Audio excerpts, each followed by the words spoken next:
In 2007, Nokia was the most powerful mobile phone company on the planet. They dominated nearly half of all smartphone sales, generated billions in revenue, and seemed absolutely unstoppable. Their phones were everywhere, durable, reliable, and trusted by consumers worldwide. Apple had just launched something called the iPhone, but Nokia wasn't concerned. They were still printing money and controlling the global mobile market like no company before or since. Then, everything changed. Within 6 short years, Nokia went from mobile phone giant to corporate disaster. Their smartphone business collapsed so completely that they were forced to sell their entire mobile division to Microsoft. The company that once defined what a mobile phone could be had become a cautionary tale of spectacular business failure. This isn't just another story about a company losing market share. This is about one of the most dramatic corporate collapses in business history. A fall so swift and devastating that it shocked the entire technology industry. If this incredible rise and fall story sounds impossible, hit that like button and subscribe to this channel for more shocking business investigations that reveal what really happens behind closed doors. The truth behind Nokia's destruction is far more devastating than anyone imagined, and it started long before Apple ever existed. Picture this. Inside Nokia's sprawling corporate offices in 2008, while Apple was shipping the revolutionary iPhone 3G, Nokia executives were still trapped in 18-month approval cycles just to change a single button on their phones. Nokia had become a corporate monster that was literally eating itself alive. When the smartphone revolution exploded, Nokia employed over 16,000 people in research and development alone. They were burning through 1/3 of all global phone R&D money, more cash than Apple spent creating the iPhone, Mac, iPad, and iPod combined. Yet, despite this mind-blowing investment, they couldn't ship a single device that customers actually wanted. Not one. The problem wasn't money or talent. Nokia's engineers were brilliant. They could see the disaster coming from miles away. The real problem was a corporate structure that seemed specifically designed to kill innovation. Nokia had multiple internal teams literally at war with each other, developing competing operating systems simultaneously. The Symbian team sabotaged the MeeGo team. Both teams fought management. Nothing ever got finished because every tiny decision needed approval from an army of bureaucrats. Their main operating system, Symbian, was a technological zombie, a fractured mess built for the ancient world of physical keyboards and tiny screens. It was the exact opposite of where smartphones were heading, yet Nokia kept throwing money at this dead-end platform. Meanwhile, their supposedly revolutionary MeeGo platform became a running joke. Engineers would slave away for months developing breakthrough features only to watch executives kill everything due to office politics and fear of change.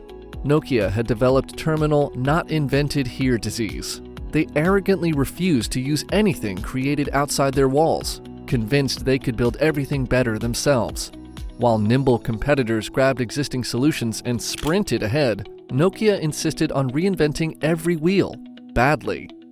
The bureaucratic nightmare was so extreme that engineers knew Symbian was doomed years before management would even admit there was a problem.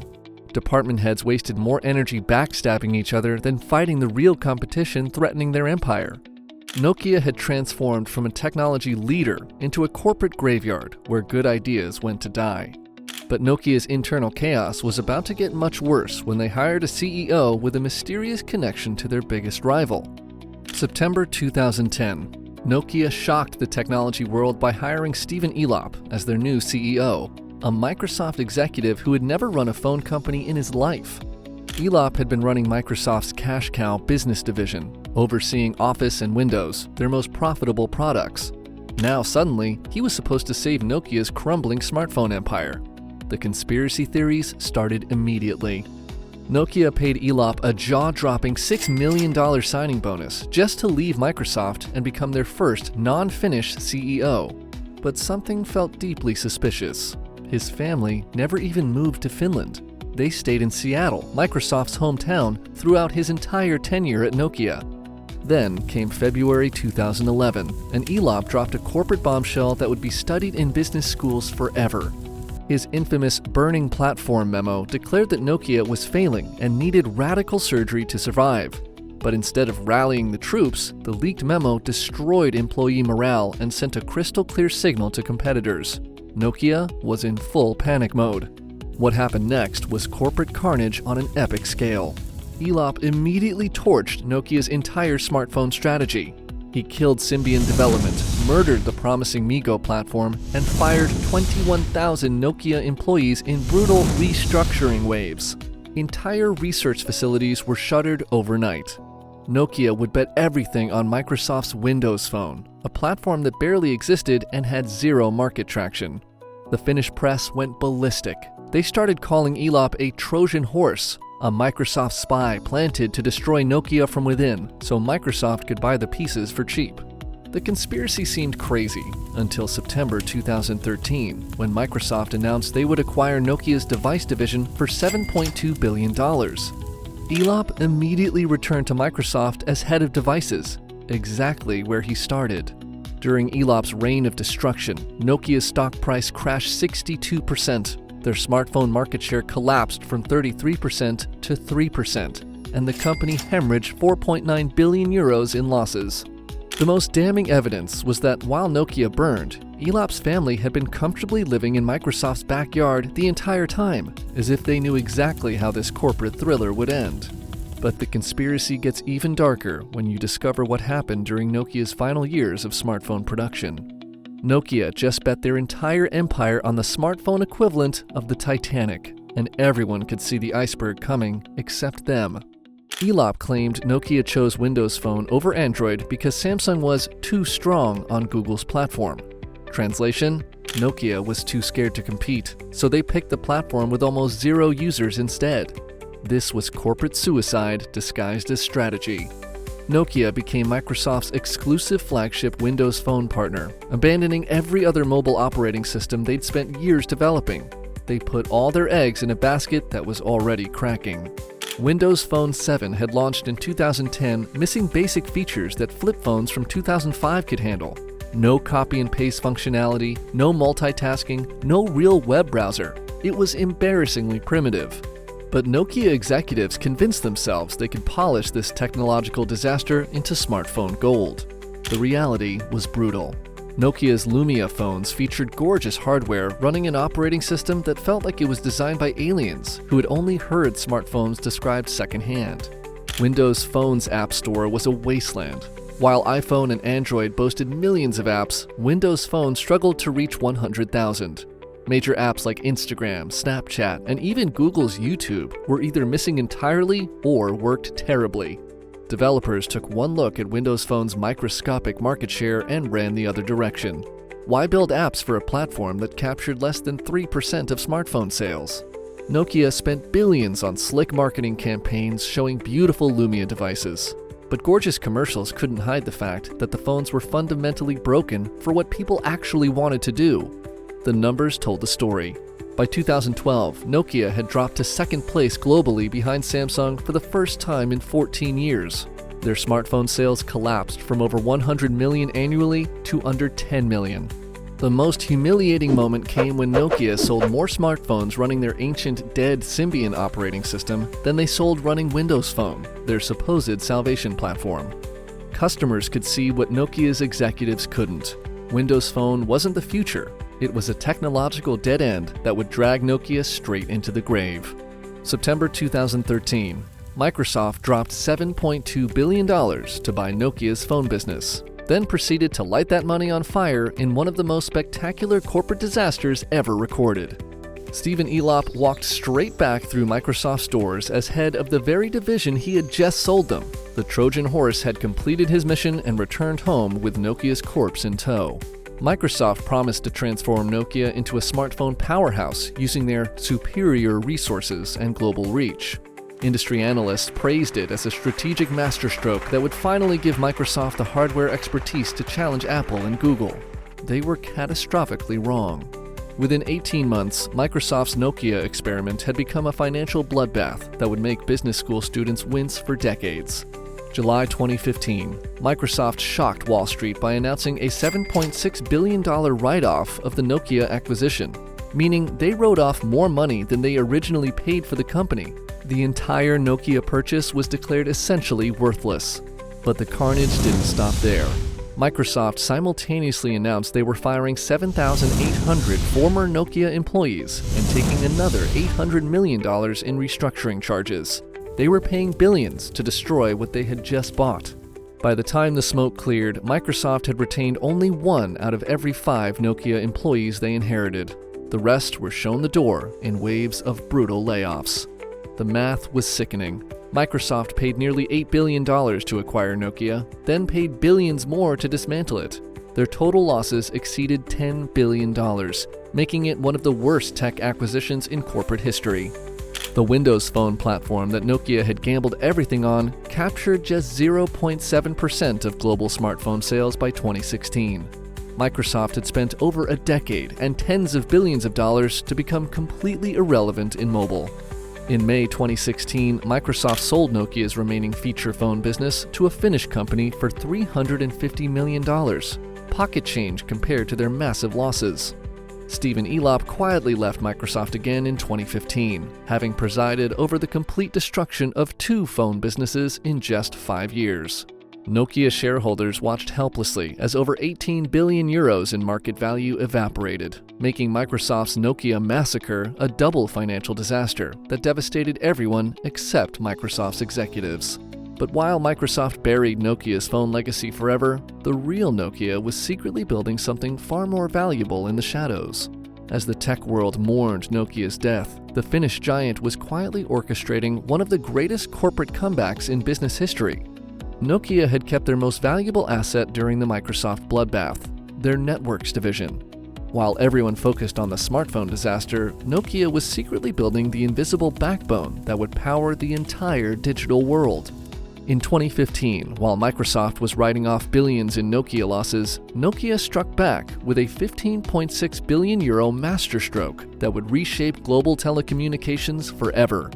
They acquired Alcatel-Lucent, instantly transforming Nokia from a has-been phone company into a 5G telecommunications superpower. This wasn't just recovery, this was revenge. Nokia Networks became the world's 3rd largest telecom equipment manufacturer, trailing only Huawei and Ericsson. But unlike their phone business, this empire was built to last. Today's Nokia generates 19.2 billion euros in annual revenue, with 2.6 billion euros in operating profit. That's a sustainable business model their smartphone division never achieved. But most people have absolutely no idea Nokia still exists.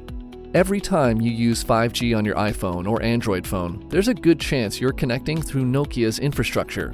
They build the invisible networks that power AT&T, Verizon, T-Mobile, and hundreds of carriers worldwide. Nokia has become the invisible giant of the digital age. They provide 5G radio equipment, core network software, and cloud services that enable every modern smartphone to work. Your TikTok videos, Netflix streams, and video calls all flow through networks that Nokia probably helped build. The company holds over 4,000 crucial 5G patents and leads in cutting-edge technologies like network slicing and edge computing that most consumers have never heard of but use every day. Nokia's 2025 financial guidance predicts 1.9 to 2.4 billion euros in operating profit, showing they're not just surviving, they're thriving in ways their smartphone division never could. The ultimate irony becomes crystal clear. Nokia has built a more efficient business than they ever had during their smartphone dominance. While their total revenue is smaller than their 2007 peak, their operating margins represent a remarkably lean and future-proof empire.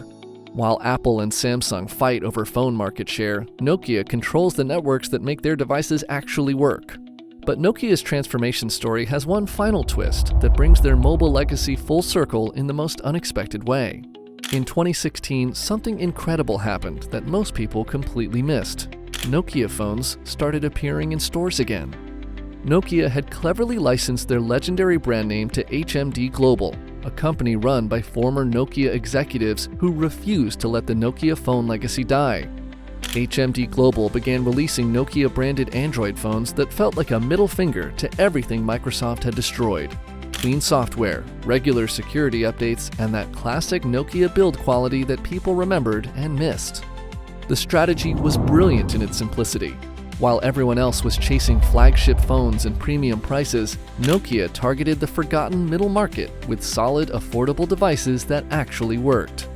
Nokia smartphone sales exploded to over 70 million units annually by 2020, making them a top 10 global brand again. The phones received glowing reviews for doing something revolutionary, being boringly reliable in a world of expensive, fragile devices. But HMD also played the nostalgia card like masters. They revived classic Nokia feature phones, including the legendary 3310, complete with the addictive snake game that had defined mobile gaming in the 1990s. These dumb phones became cult hits with people desperate to escape smartphone addiction and social media hell. The Nokia 3310 sold millions of units to customers who just wanted a phone that made calls and lasted a week on one charge. The Nokia brand was back from the dead, selling both Android smartphones and retro feature phones to completely different audiences. It was corporate resurrection at its finest. But this fairy tale comeback had a predetermined expiration date. Throughout 2024 and 2025, HMD Global began quietly transitioning away from Nokia branding to focus on their own HMD brand. Nokia smartphones were discontinued in early 2025, with only feature phones remaining through 2026. The Nokia licensing agreement expires in 2026, effectively ending Nokia's phone brand permanently. Nokia's phone comeback was never really Nokia at all. It was their former employees building Android phones with borrowed branding, creating one last beautiful chapter before closing the book forever. Meanwhile, the real Nokia was secretly building something far more revolutionary, a quantum computing breakthrough that could transform the entire technology industry within the next decade. Nokia's extraordinary journey proves that even the most dominant companies can be destroyed by internal dysfunction and strategic blunders. Yet sometimes losing everything forces companies to discover what they should have been building all along. While everyone thinks Nokia died with their smartphone collapse, the company has quietly become a quantum computing pioneer through Nokia Bell Labs. Their topological qubit research could revolutionize the entire industry by 2026, creating quantum computers that fit in server racks instead of requiring building-sized refrigeration units. Visit Nokia's website today and quantum computing dominates their homepage. They're positioning themselves as the infrastructure backbone for the quantum era, just as they now power 5G networks worldwide. Nokia generates solid profits today despite having far smaller revenues than their smartphone peak, yet most people assume they vanished forever. The company everyone thinks died actually built a sustainable, future-focused empire in the shadows, while secretly developing the technology that could power the next century. If this hidden corporate transformation shocked you, smash that like button and subscribe for more incredible business stories that reveal what's really happening behind the scenes. Your next video exposes another tech giant's secret transformation that will blow your mind. Watch it now to discover which company you think is failing is actually printing money.